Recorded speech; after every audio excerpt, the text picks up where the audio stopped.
हमारे साथ आनंद राठी वेल्थ के जॉइंट सीईओ फिरोज अजीज जुड़े हैं। फिरोज जी, गुड आफ्टरनून।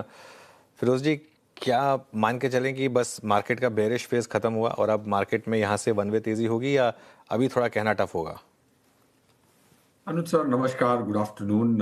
मेरे हिसाब से अगर बेरिश फेज खत्म हुआ, ये मैं जरूर कह सकता हूं, बट करेक्शन खत्म नहीं होते। मार्केट का वर्ताव है कि भाई अब जब वो डील के मोडालिटीज आएंगे तो शायद मार्केट थोड़ा रिएक्ट करेगी। आप देख सकते हैं कि काफी स्टॉक्स कल जो ऊपर थे आज नीचे हैं। So bearish phase is a very very down sentiment phase. I think वो खत्म हुआ है, मेरा ये मानना है। और बजट के जो लोज थे, those mark the bearish end to my mind. Market का वर्ताव होता है, लास्ट ईयर पीक से ट्रफ तक 8.7% की गिरावट निफ्टी ने देखी थी, which was one of the lowest. पहले ऑफ कोर्स नीचे थी, फिर ऊपर गई। पीक टू ट्रफ हमेशा पीक पहले, फिर बाद में ट्रफ। 8.7% की निफ्टी की पीक टू ट्रफ थी, in spite of FII selling 1,66,000 crore. ये साल की जो ट्रफ है वो I think historical trough form हो चुकी है। ऑफ कोर्स एक दो दिन उसके नीचे, but I think yes, to answer your pointed question, sentiment wise आपको क्या चाहिए था? आपको ये चाहिए था कि भाई ट्रेड डील होगी, और इसीलिए मार्केट इतनी पॉजिटिव रिएक्ट कर गई। बट मार्केट वहां टिकी नहीं, बिकॉज सेबी का एक जो सर्कुलर है जो लॉन्ग को लिमिट करता है, इसीलिए 26,200 पे शॉर्ट कवरिंग आना अनिवार्य था। अगर ये जून जुलाई का जो सर्कुलर ऑप्शंस मार्केट में लिमिट नहीं करता तो आज जो हम 25,800 पे लोगों को खरीदने का मौका मिल रहा है, क्योंकि शॉर्ट कवरिंग हो नहीं पाई, बिकॉज ऑप्शंस की लिमिट खत्म हो चुकी थी मोस्ट लोगों की। जैसे मेरे एक क्लाइंट ने फोन किया कि भाई 200 करोड़ के और ऑप्शंस, कॉल ऑप्शंस प्रीमियम देना है मुझे 200 करोड़ का, because is a very large portfolio. और कॉल स्प्रेड खरीद नहीं पाए, क्योंकि उनकी 1,500 करोड़ की डेल्टा की लिमिट थी। मार्जिन उनके पास 200-2,000 करोड़ का मार्जिन होते हुए वो ले नहीं पाए। So short covering didn't happen. So bear sentiment is over. Market correction is a part of its nature.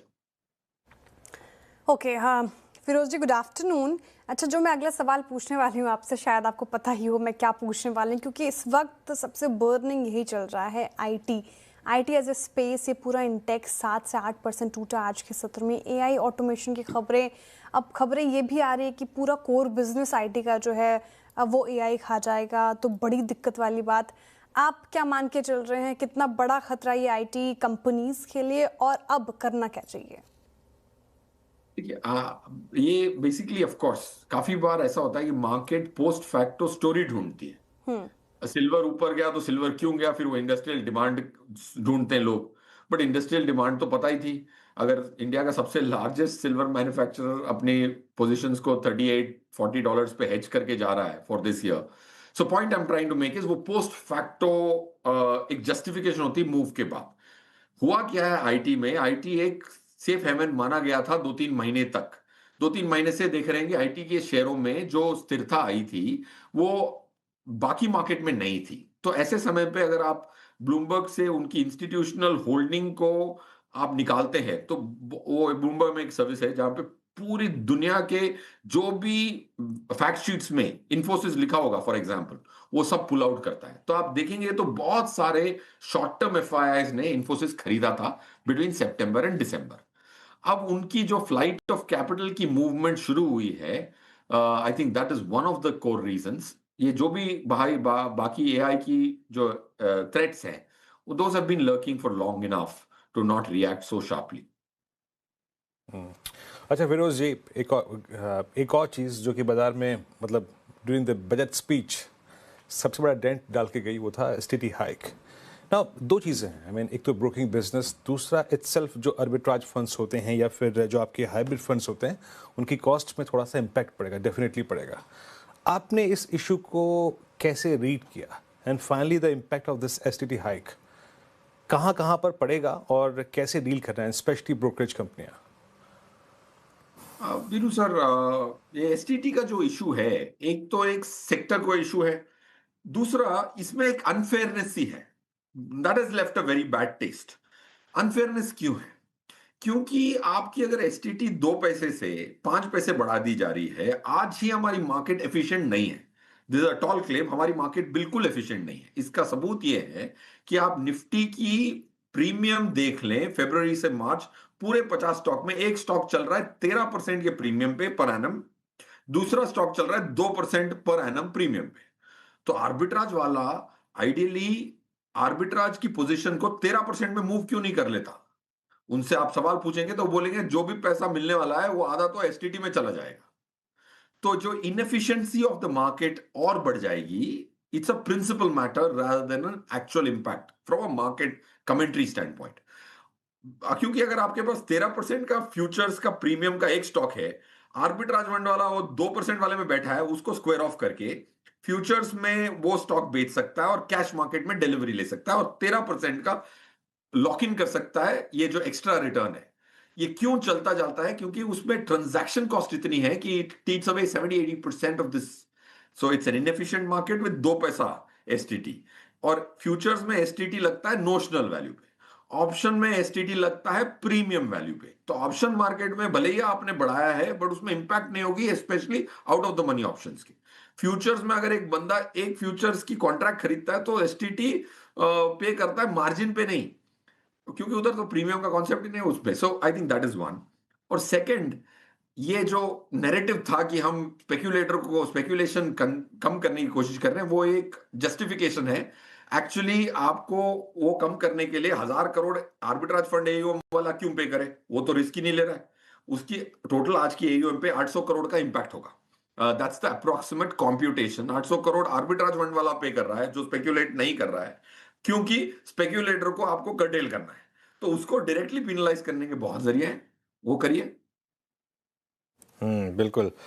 नहीं, खैर ये तो एक डिबेट है जो चलेगी। अच्छा, एक चीज़ फिरोज जी जो मुझे आपसे पूछनी है, ये ईएमएस स्पेस जिसमें पिछले साल बड़ी करेक्शन थी, इस साल एक मैसिव रिवर्सल के साइन दे रही है। इवन डिक्सन, पीजी और सबसे बीटन डाउन स्टॉक इसमें जो रहा था केन्स टेक, वहाँ भी इस समय आज अच्छे मूव्स आपको देखने को मिल रहे हैं। यहाँ पर आपका क्या व्यू होगा? सर, ईएमएस स्पेस में मेरे हिसाब से जो बिकवाली हुई है, I think there little oversold, but I don't track this sector very closely. Just from a demand supply stand point I think इसमें जो बॉटमिंग हो चुकी है, ये मेरा मानना है। But I am not such a pro on this sector, so I would refrain from commenting any further.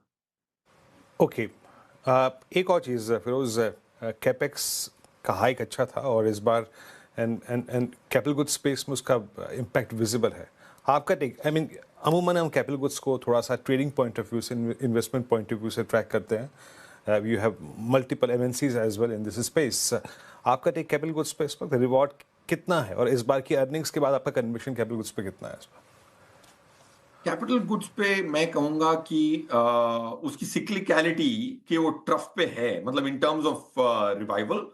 मेरे हिसाब से कैपिटल गुड्स के जो इंडिसेस एनएससी के हैं, उसके स्टॉक्स के टॉप 5 वेट्स में अगर आप देखेंगे तो काफी ओनरशिप फंड मैनेजर्स की बड़ी है lately, on the contrary to the belief. काफी 2-3 टॉप 7 एएमसीज में 2-3 ऐसी एएमसीज हैं जिन्होंने वो 2-3 को बिल्ड करना अभी शुरू किया है। तो मेरा ये मानना है कि इस साल अगर आप एनएससी कैपिटल गुड्स या BSC capital goods, which is a more traded good index to represent, should beat Nifty by about 4 to 5%। Firoz ji, आप रिटेल स्पेस कवर करते हैं क्या? V2 रिटेल जैसे स्टॉक्स में भयंकर करेक्शन ऊपर इस तरह से फिसलता हुआ दिखा है हमें।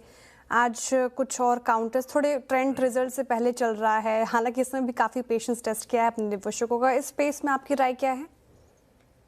देखिए, मेरे हिसाब से retail as a space is very bottom up space. It's not a well represented space in any of these sectors. Like even NSE 500 में आपको 1.1%, 1.2% kind of weight मिलेगा आपका रिटेल का। Of course ये बड़े बिग बॉयज को छोड़ के, of course जैसे आपने एक स्मॉल स्टॉक की बात की थी। सो मिड कैप और स्मॉल कैप में इनका इंडेक्स वेट बहुत कम है। सो पॉइंट ये कहना चाह रहा हूं कि इसमें बहुत बॉटम अप जाना पड़ेगा आपको। मेरा whenever you going into spaces जो पिटे हुए हो, उनकी आपको ये जरूर देखना चाहिए तो पिटे क्यों थे। लोग जो शेयर खरीदते हैं वो डिमांड सप्लाई को एनालाइज करने के लिए एक रिपोर्ट नहीं देखते। फॉर एग्जांपल, अगर जैसे आपने एक स्टॉक मेंशन किया, आप ब्लूमबर्ग पे जाके इसकी सितंबर की ओनरशिप उतारें और जनवरी की ओनरशिप उतारें और उसमें देखें कि 4 महीने में क्या क्या किस किसने ऐड किया, किस किसने सब्ट्रैक्ट किया। जिसने सब्ट्रैक्ट किया उसके पास और कितने शेयर हैं, ये पब्लिक डोमेन इंफॉर्मेशन है। Okay, that's what astonishes me, that people don't get into this basic research और बैलेंस शीट पढ़ने में 99% एफर्ट और इधर 5% का भी एफर्ट नहीं डालते। So that's why I personally think bottom up करना पड़ेगा। बॉटम अप करने के लिए आपको चेंज इन ओनरशिप जो मिल जाती है वो देखनी है, और जिसने बेचा है अगर उसके पास और 20 लाख शेयर हो फॉर एग्जाम्पल, तो आप रुक जाएं, बॉटम अप हुई नहीं है। जिसने बेचना था उसके पास अभी सिर्फ 2 लाख शेयर हो उस कंपनी के, तो शायद बॉटम में समवेयर क्लोज बाय।